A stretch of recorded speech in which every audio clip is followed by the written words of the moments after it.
for dehydrating foods at home, what you can do is build a simple dehydrator like this one I've got here. See, just a simple wooden frame, a box, and the top box has a screen on one side, just on the top side. And the bottom has a screen here, and also underneath, so that whatever food you put on this screen right here, bugs can't get to it from the bottom or the top. When you put it together,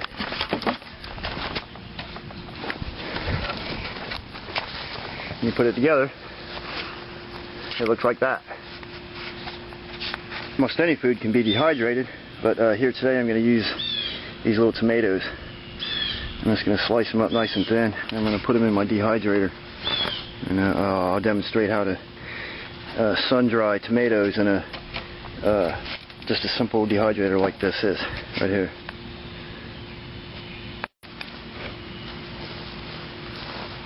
You just slice them thin.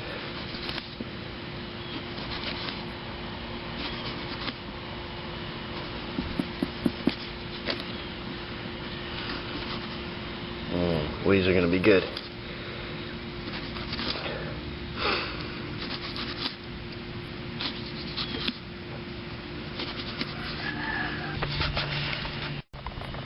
And then once you got your slices, you lay them out on the screen like this. And you spread them out, make sure there's plenty of space in between each one.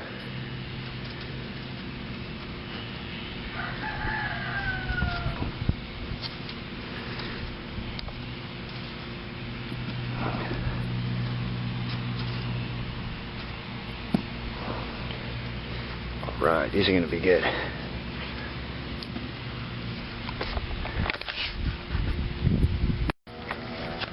And also, you can dehydrate meat just with the sun, just like that.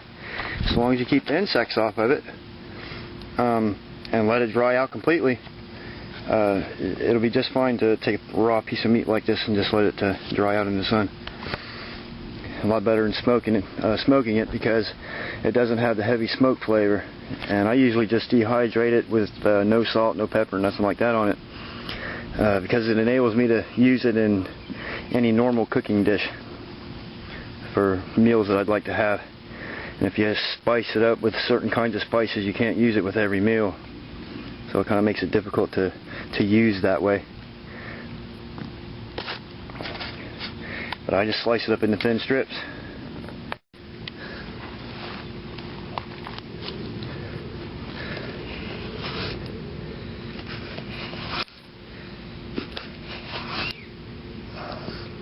I try to cut across the grain so that when the meat dries out, it just falls apart and it's not hard to chew. It separates really easy. It makes it a lot better to use. And you just slice it up into thin strips.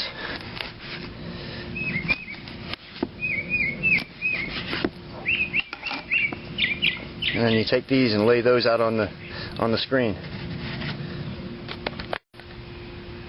Okay, now that I got my tomatoes and my meat all laid out on my screen, I can put the lid on.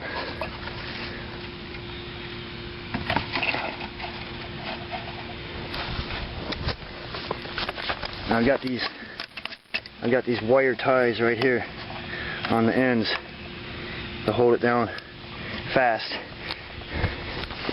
And at night, if I don't take this inside with me, I'll cover it up with a tarp to keep moisture from settling down inside there, and that helps keep it dry at night. And you can just leave it right outside, but you have to cover it up, or you can just take it inside. And it takes about 3 or 4 days for the sun to dry those out enough to pack up and carry with you. See, the good thing about the screen is, I don't know if you can see that fly trying to land in there. He smells the food but he can't get to it. He can't get to it from the top. He can't get to it from the bottom.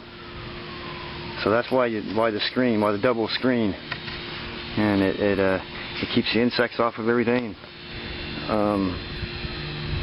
You can even pack something like this with you in your backpack. Take a couple pieces of screen with you. It doesn't weigh much. If you make a small one, you could almost carry something like this with you to use out in the wilderness. And for emergency purposes, what you can do is take a branch like this in your shirt, and you spread your shirt out nice and flat.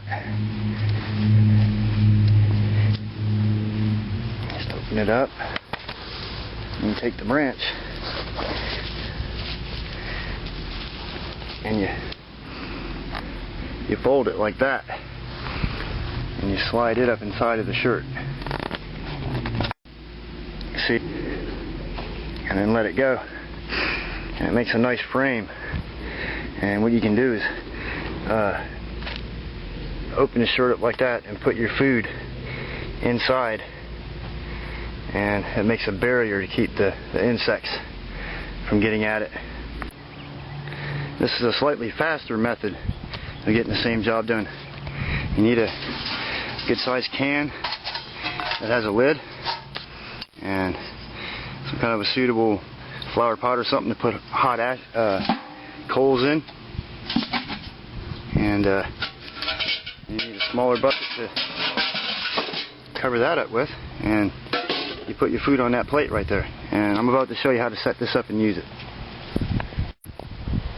First thing I got to do is build a fire.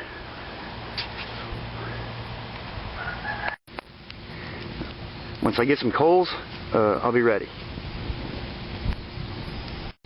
And the food that I intend to dehydrate, I'm going to put in this tray right here.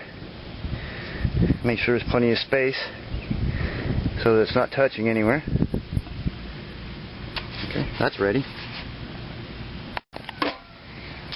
Okay, my coals are ready. So what I do is I take the flower pot,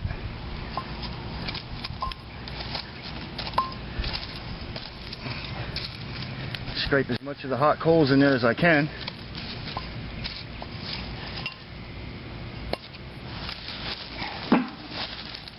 And that goes inside the bucket. See?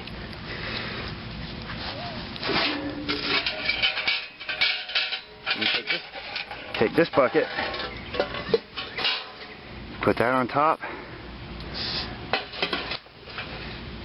and then you set the mushrooms in there. See? And the lid goes on the can, and you let that set until the coals have gone absolutely cold, and you may have to repeat the process more than once, but this will speed up the dehydration process dramatically, and you can dry a mushroom like that out in about 5 or 6 hours.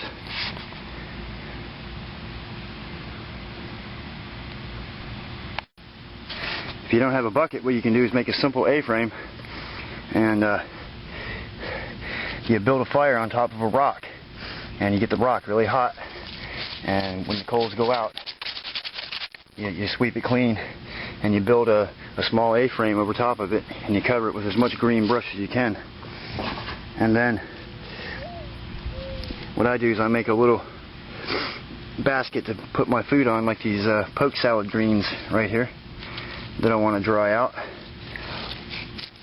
and I'll set them on top of the rock like that, and finish closing this in with more brush, and I'll let the heat from the rock dehydrate the food. See, you just seal it up all the way around. A little teepee there with a hot rock in it, and that'll dry your food out really quick. Alright, here's my tomatoes. The next morning, see, they're still not quite dry enough.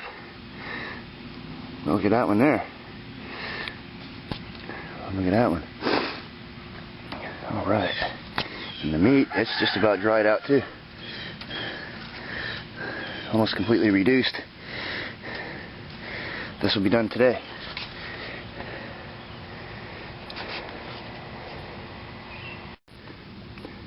See, this is why I use the basket when I'm dehydrating with my hot rock, because sometimes they can burn the leaves. See? And this protected my food from getting too hot. And these are reusable. All you do is take the stone out, build a fire on top of it, get it hot again, and stick it back inside there and use it over. Alright, I'm going to slice up this potato real thin. I'm going to make some potato starch out of it. After crushing the potato, the water turns a milky white color, as you can see here. And the stuff that's left over, these potato parts, you wring the water out of them really good, and then you lay those out. You lay those out to be sun dried, and that way none of the food gets wasted. But this, I'm going to turn this potato starch into flour. And to do that, I'm going to have to let it settle for a while. Probably about a half an hour or so. So we'll come back to this in a few minutes. And because I'm going to be using this to make pemmican with, I have to transform this liquid into a dry powder. And I'm going to show you how to do that here today. I can give these nuts a light crush. I don't want to reduce them too much.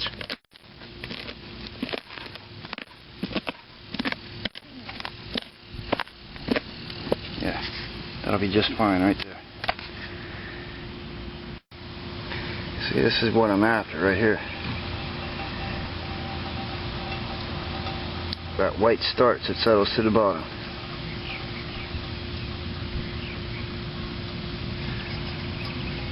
Oh, yeah.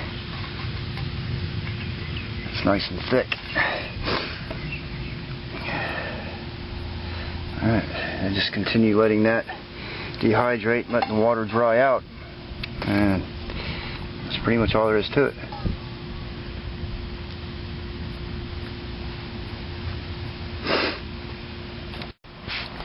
And you can speed this process up by using a hot rock. Just burn a fire on top of the rock, sweep off the coals, and set this pan on top of it, and the rock should be warm enough to dehydrate the moisture out of it without getting it hot enough to cook. And that's the main thing. You don't want to cook it. You just want to dehydrate it. Okay, as you can see, my potato starch is all nice and dry, and it's turned to a powder. Okay, it just powders right off. I'm going to scrape that up out of there, and I'll be ready to start making my pemmican. Alright, you can see that's all scraped over into the corner there and ready to use. So we can open the lid on my dehydrator. And you can see the tomatoes. Oh yeah, they're done. And this meat is completely dry too.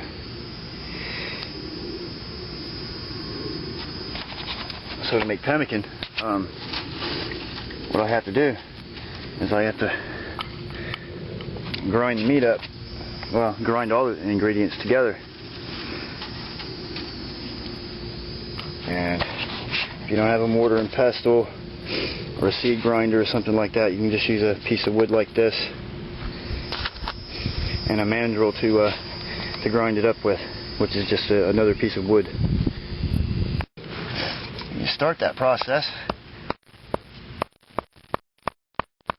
by pounding the meat with a mandrel.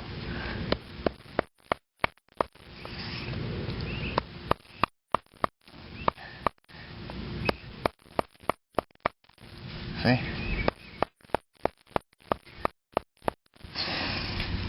You just pound it nice and flat until it falls apart. See how it's just coming right apart? Oh yeah, that's going to be good.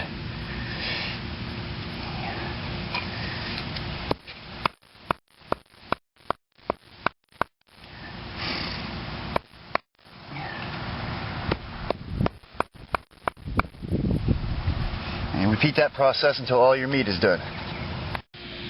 Okay, my meat is thoroughly shredded, And I took my tomatoes and I kind of crushed them up a little bit. I'm going to put them together and mix it up real good. And pemmican is kind of like a sausage. And you grind your meat, you grind all the ingredients together, and you wrap it up nice and tight, and you press it under stones for several weeks until it reduces in volume and comes together into a solid piece that's kind of like sausage. So if you're not pressing your pemmican under stones and letting it go solid like that, all you really have is just jerky, and it's not genuine pemmican.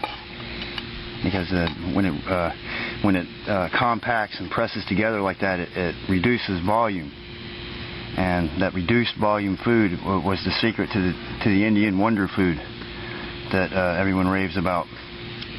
And that's all they really did, is they dehydrated everything, and they ground it all up together, and they pressed it really tight under stones until it reduced in volume. And that process would take maybe 3 to 6 weeks. Okay, next thing I do is I work the potato starch into it, or the cattail flour, or bulrush root flour, or whatever, kunti plant, the Indian bread root, whatever you might be using, arrowroot. There's a lot of different things you can use. But here today I use potato flour. And you just work that all together until it's thoroughly combined. I like to add a few nuts to it when I've got them. You know, any kind of nut you want. And the best recipe for pemmican is whatever you have on hand. So that's what I use. Okay, finally, I'm going to throw a small pinch of crushed bay leaf in there. And now I'm just going to continue grinding this up until all the nuts are completely pulverized. And that's how I know it's combined well enough, smashed well enough.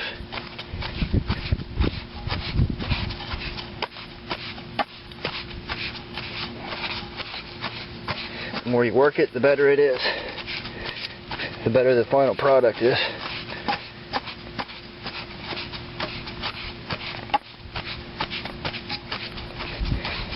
A little bit of patience now pays off later. Then I take a muscadine grape leaf and I portion these out just for palm-sized little meals. And I wrap them up in the grape leaves. And once you've wrapped them up in your grape leaves, you put them into a suitable container like this flower pot I'm using right here. And you take your stones and you pack the stones in on top of them. And these stones are good and hot from sitting out in the sun. So they'll help warm that up and they'll really kick the process off. But you put stones on top of it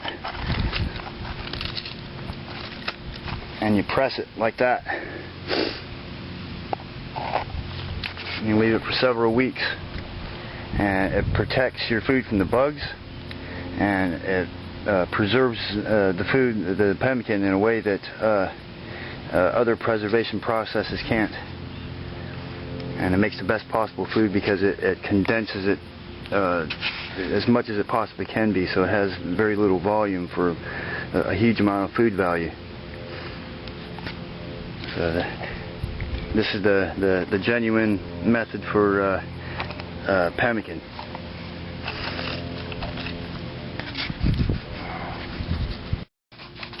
If I had a large volume of food to prepare in this way, and I had larger buckets with dozens of grape leaves in there, what I'd have to do is rotate. I'd have to take the stones out. You'd have to unpack the stones and rotate the food inside, and then repack the stones on it to make sure that it all dries out evenly.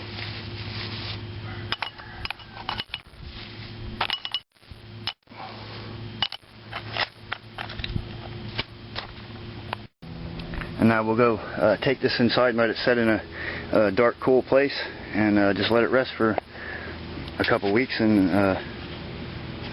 it'll be good to eat.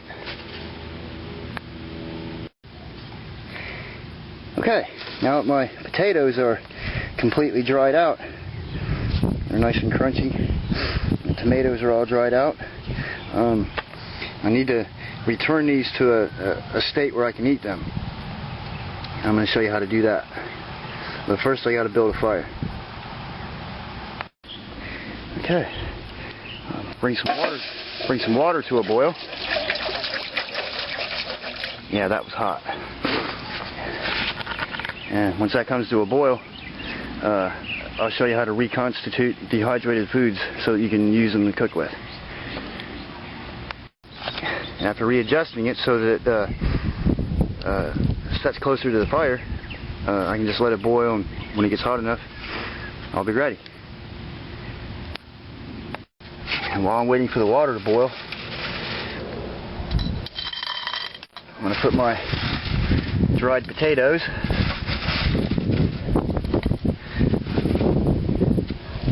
and my handful of tomatoes in this little stew pot right here. And I got a lid for it.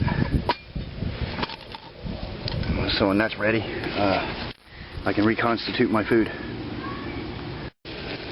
Okay, you bring the water to a rolling boil and make sure it's sterilized and purified, and then it's ready to use.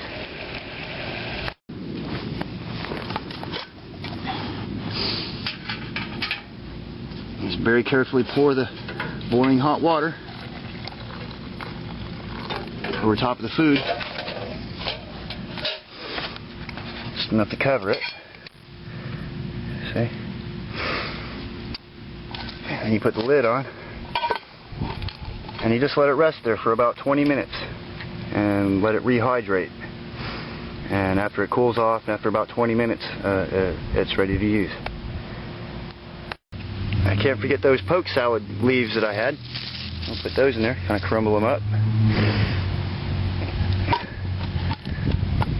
Alright, almost ready.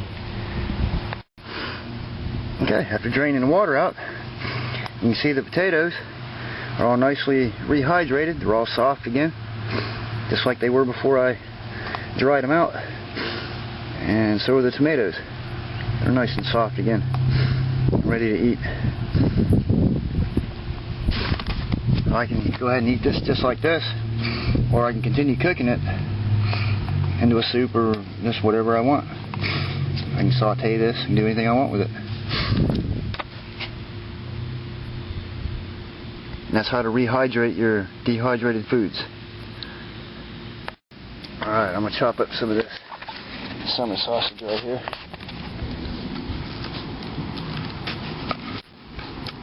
Yeah, boy. Look at that. I'll toss some of that in there and saute it on my wood fire. I'm going to have a good camp meal tonight. Just kind of roughly chop that up. I'm going to saute it up. Boy, that's going to be good.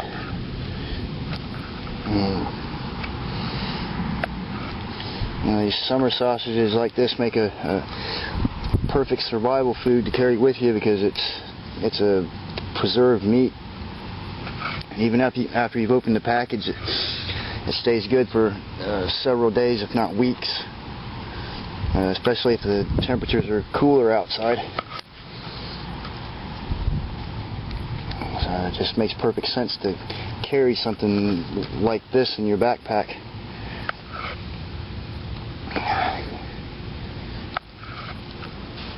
Alright, so we'll toss that in there. We'll put that on the fire and saute it up. And a good way to make a stovetop is just to use a couple pieces of wood that have some height to them, and build your fire in between them. And that way you can rest your pan right on top, and it kind of holds it up off the coals a little bit. And it's a stable way to cook.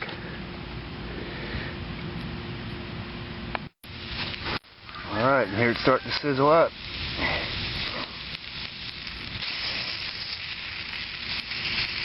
Got me thinking about that rooster back there.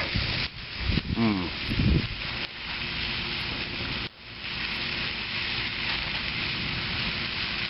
after a few minutes of sauteing this in the pan, it'll be ready to eat. And summer sausages have a lot of oil in them, so if you don't carry oil with you, you can fry the summer sausage and it'll oftentimes put out enough oil to keep everything loose in the pan.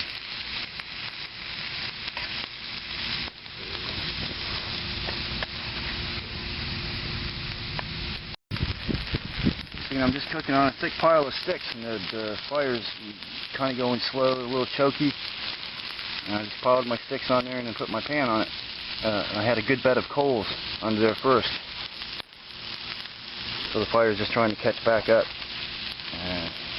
By the time the fire gets too hot, my food will be cooked, so I won't really risk burning anything.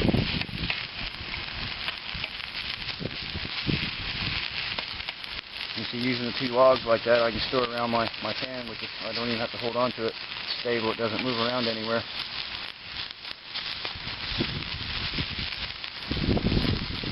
Yum. The important thing about this is I've shown you how to make an entire meal out of preserved foods only. Nothing fresh, all preserved foods. And you get a complete meal that's extremely tasty. Let's try a piece of this and see what it tastes like.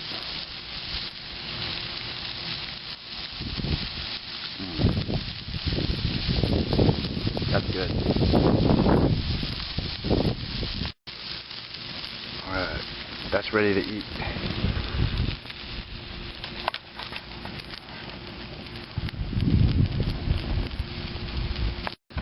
A lot of times I use my knife to eat with, but today I'm going to use these chopsticks. See?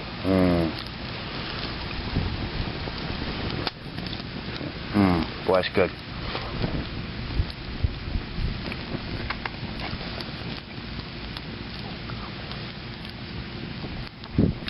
Yeah, pokeweed greens are kind of like spinach. They have a good flavor to them.